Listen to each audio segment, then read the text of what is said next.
Hello guys.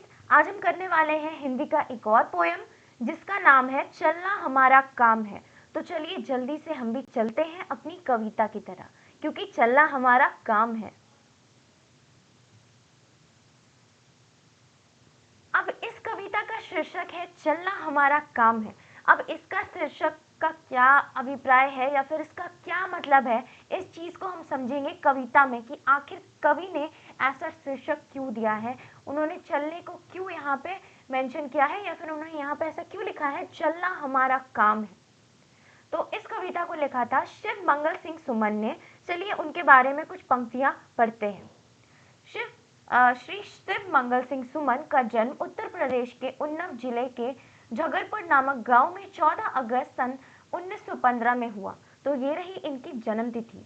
मैं यहाँ पर मार्क कर देती हूँ वो सारे पॉइंट जो कि आप याद कर सकते हो, ताकि आप एग्जाम में कवि परिचय में लिख कर आ सको। तो ये वाला आप याद रख सकते हो और यहाँ से इनकी कुछ रचनाएं आप देख सकते हो, कुछ रचनाएं आप यहाँ से भी याद कर सकते हो। 3-4 भी अगर आप लिख कर आते हो तो इतना काफी है।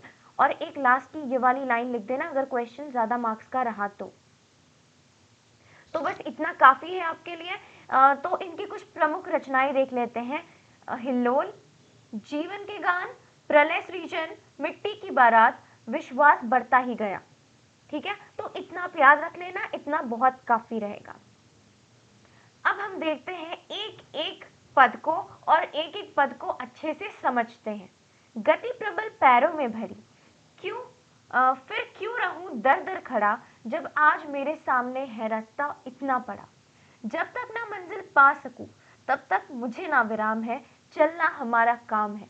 तो यहाँ पे कवि समझाते हुए कहते हैं कि मेरे पैरों के अंदर गति है। गति मतलब मेरे पैरों के अंदर रफ्तार है, स्पीड है। तो आखिर मैं क्यों हर जगह रुक जाऊं, थोड़ा थोड़ा रास्ता चल चल के मैं क्यों रुक जाऊं। ठीक है, मैं हर जगह पे जा जाके क्यों रुक जाऊं, जब मुझे पता है कि मुझे इतना लंबा सफर तय करना है। अब इसको आप अपने जीवन से जोड़िए। मान लीजिए कि आपके जीवन में कभी कुछ ऐसा हो जाता है जिससे कि आप बहुत ज्यादा निराश हो जाते हो, तो आप वहां पे सोचते हो कि मैं आगे नहीं बढ़ सकता या नहीं बढ़ सकती। वहां पे आप सोचते हो कि अब मैं आगे नहीं कर पाऊंगा कुछ भी, आप वहां पे रुक जाते हो। तो आपके अंदर काबिलियत है, आप बहुत अच्छा कर सकते हो, लेकिन बस आप इस बात से रुक जा रहे हो क्योंकि आपके साथ वैसी हालात आ गई है या फिर आपके जीवन में कुछ ऐसा हुआ है जिससे कि आप बहुत ज्यादा निराश हो। तो आपको ये बात याद रखनी चाहिए कि आपके सामने इतना लंबा सफर आपको तय करना है। अगर इन छोटी छोटी चीजों के साथ अभी आप रुक जाते हो, तो अगर आपके जीवन में आगे कुछ बड़ा होता है तो आप कैसे उसका सामना करोगे। ठीक है, तो जिंदगी में कभी भी रुकना नहीं है, हमेशा आगे बढ़ते रहना है। जब तक आप मंजिल पा नहीं लेते, आपकी जो मंजिल है, आपको जो पाना है, या फिर भगवान ने आपको इस दुनिया में जिस रीजन से भेजा है, जिस कारणवश भेजा है, जब तक आप वो कारण, वो मंजिल पा नहीं लेते, तब तक आपको रुकना नहीं है। क्योंकि चलना हमारा काम है। चलना हमारा काम है इसका मतलब है कि हमारा कर्तव्य है कि हम जीवन में हमेशा आगे बढ़ते रहे, अपने कर्तव्य को करते रहे। दूसरा पद, कुछ कह लिया, कुछ सुन लिया, कुछ बोझ अपना बांट लिया, अच्छा हुआ तुम मिल गई, कुछ रास्ता ही कट गया, क्या राह में परिचय कहूँ, राही हमारा नाम है, चलना हमारा काम है। तो यहाँ पे कवि अपनी प्रेमिका या फिर अपनी जीवन साथी या फिर हम सफर के बारे में कह रहे हैं। तो यहाँ पे कवि कहते हैं कि जब उनके जीवन में उनकी हम सफर आई तो उनके साथ उन्होंने अपनी बातें और उसकी बातें, मतलब दोनों ने बातें शेयर की, दोनों ने एक दूसरे की बातें बांटी। ठीक है, तो इससे दोनों का बोझ कम हो गया, दोनों का बोझ बट गया। तो कुछ सफर, जो जिंदगी की उनकी कुछ सफर थी, वो अच्छी बीती उनके साथ। अब शायद वो मर गई। ठीक है, कुछ साल वो रही, उसके बाद फिर वो मर गई। लेकिन यहाँ पे तभी भी कवि कैसे रुक सकते हैं, अभी भी उन्होंने इतनी जिंदगी पार करनी है। समझ में आई बात। तो यहाँ पे कवि क्या कहते हैं कि क्या यहाँ पे क्या रिश्तों का नाम ले या फिर क्या एक दूसरे का परिचय दे, जब दोनों का ही इस दुनिया में आना जाना लगा रहना है। यानी कि हम यहाँ पे जिंदगी में रिश्ते बांधने नहीं आए हैं, हम दुनिया में अपने कर्तव्य को, उस मकसद को पूरा करने के लिए आए हैं जिसके लिए भगवान ने हमें इस दुनिया में भेजा है ना।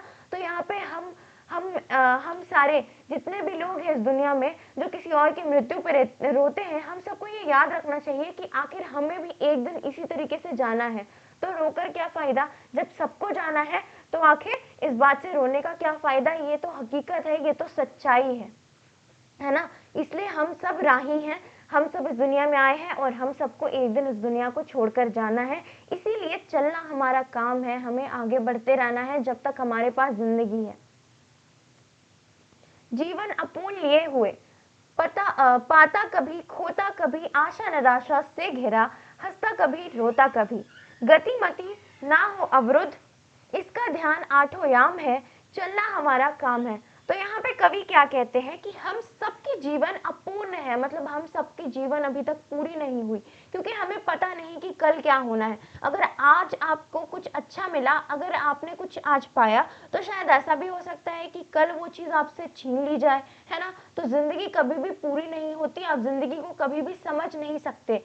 आप कितने भी ज्योतिष के पास जाओ, वो आपको यही कहेगा कि आपका ग्रह नक्षत्र है, ये होना है, वो होना है, बट कभी वो गारंटी के साथ नहीं कह सकता कि आपके जीवन में ये होगा ही होगा, है ना। तो जिंदगी कभी भी पूरी नहीं होती, ये भगवान के हाथों में है कि वो जिंदगी को किस तरीके से मोड़ना चाहते हैं। आज अगर आप कुछ पाते हो तो कल आप खो सकते हो। अगर आज आपके पास आशा है कुछ पाने की, तो शायद कल जब आप कुछ खो दो तो आपको निराशा हो, ठीक है, कल आपको निराशा हो। आप आज हंसोगे खुशी से, शायद आपको कुछ मिली तो आप खुश हो, आप हंस रहे हो, तो शायद कल आप कुछ खोकर रो भी सकते हो, है ना। तो गति कभी मत खो, यानी कि रुको कभी भी मत। इस बात का आप हर आठों पहर आपके दिमाग के अंदर ये बात होनी चाहिए कि आपको कभी भी रुकना नहीं है, आपको आगे बढ़ते रहना है, क्योंकि चलना हमारा कर्तव्य है। इस विशद विश्व प्रवाह में किसको नहीं बहना पड़ा, सुख दुख हमारी ही तरह किसको नहीं सहना पड़ा, फिर व्यर्थ क्यों कहूं, मुझ पर विधाता वाम है, चलना हमारा काम है। तो कवि यहाँ पे कहते हैं कि इस बड़ी दुनिया में, इस विशाल दुनिया में हम सबको ढलना पड़ा, हम सबको खुद को बदलना पड़ा, इन हालातों का हम सभी को सामना करना पड़ा, है ना। तो कभी सुख मिला, कभी दुख मिला, तो हर इंसान के जीवन में सुख दुख आते हैं। अगर आप किसी इंसान को देखकर कहते हो कि वो कितना ज्यादा सुखी है, तो शायद उसके जीवन में कभी ऐसा दुख मिला होगा उसे, जो आज तक आपको कभी वैसा दुख नहीं मिला, और भगवान करे कि आपको वैसा दुख कभी ना मिले, है ना। तो हर इंसान को दुख का सामना करना ही पड़ता है, ये बिल्कुल सच्चाई है कि हर इंसान के जीवन में सुख दुख का आना जाना लगा रहता है। तो फिर हम बेकार तो क्यों कहें कि भगवान ने हमारे साथ गलत किया, जब सबको वही चीजें मिल रही हैं, तो हम क्यों भगवान को बेमतलब का दोष दें। शायद हमारे ही कुछ कर्म ऐसे हैं जिसके वजह से हमें ऐसा मिल रहा है ना। तो कभी भी भगवान को किसी चीज के लिए ब्लेम मत करो, उन्हें किस चीज के लिए कभी भी मतलब भगवान को बेमतलब का ब्लेम मत करो, बल्कि भगवान का शुक्रिया अदा करो। जो भी मिले, जैसा भी मिले, हम सबको भगवान की तरफ से कुछ ना कुछ तो मिला, क्योंकि चलना हमारा काम है। मैं पूर्णता की खोज में दर दर भटकता ही रहा, प्रत्येक पग पर कुछ न कुछ रोड़ा अटकता ही रहा, फिर हो निराशा क्यों मुझे, जीवन इसी का नाम है, चलना हमारा काम है। तो यहाँ पे कवि कहते हैं कि वो पूर्णता यानी कि खुशी, सेटिस्फैक्शन, है ना, उनको जो चाहिए थी पूर्णता, मतलब खुशी, है ना, उनकी जो मंजिल थी जिंदगी के बारे में, जो उनकी जानने की जिज्ञासा हो सकती है, कुछ भी हो सकती है, तो खुशी की तलाश में या फिर पूर्णता की तलाश में वो यहाँ से वहां घूमते रहे, भटकते रहे, कभी ये देख लिया, कभी वो देख लिया, मतलब हमेशा वो आगे इधर उधर भटकते रहे जब तक उन्हें उनकी पूर्णता नहीं मिली, है ना, खुशी नहीं मिली। और हर पग पर जहां भी वो बढ़ते रहे अपनी मंजिल की तरफ, वहां पे हर समय उन्हें कोई ना कोई रोड़ा मिलता ही रहा, मतलब कि कोई ना कोई मुश्किल हालात का सामना तो करना ही पड़ा।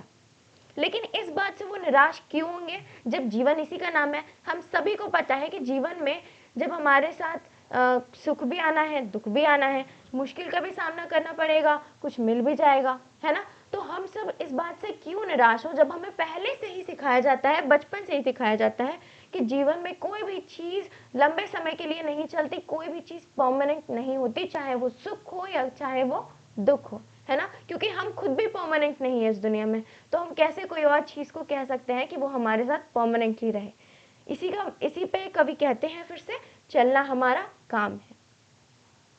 अब आखिरी पर, कुछ साथ में चलते रहे, कोई बीच में ही गिर गए, पर गति ना जीवन की रुकी, जो गिर गए सो गिर गए, चलते रहे हरदम, उसी की सफलता अभिराम है, चलना हमारा काम है। तो इस पद में कवि हमें सीख देते हैं कि उनके साथ कुछ लोग थे जो उनके साथ में भी शायद उनके कुछ दोस्त होंगे जो उनके साथ थे, है ना, जो उनका साथ दे रहे थे, जो उनके साथ चलते रहे, कुछ समय तक चलते रहे, फिर वो बीच में ही हट गए।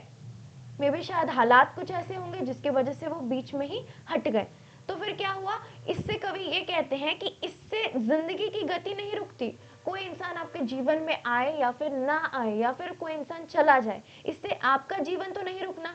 जो आपके जीवन में होना है वो तो होके ही रहेगा, है ना। तो फिर जो इंसान पीछे हट गया वो हमेशा के लिए पीछे ही रह जाता है। इसलिए हमेशा आगे बढ़ते रहो। जो इंसान हमेशा आगे बढ़ते रहेगा उसको ही सफलता मिल सकती है, उसी की सफलता सुखद है ना, उसी की सफलता अच्छी है। तो जीवन में आप ये सोचकर कभी भी मत रुको कि शायद मुझे कल सक्सेस ना मिले या कभी भी मुझे जीवन में कुछ मुश्किल हालात का सामना पड़े, क्योंकि करना तो है ही मुश्किल हालात का सामना, चाहे हंस के करो चाहे रो के करो। तो जीवन में हमेशा आगे बढ़ते रहो, क्योंकि चलना हमारा काम है। तो गाइज यही था आपके इस चैप्टर में। आई होप आपको वीडियो अच्छी लगी होगी, चैप्टर अच्छे से समझ में आया होगा। अब मैं भी चलती हूँ क्योंकि चलना हमारा काम है। तो मिलते हैं अगले वीडियो में अगले पोएम के साथ। Till then keep learning, keep practising. Thank you so much.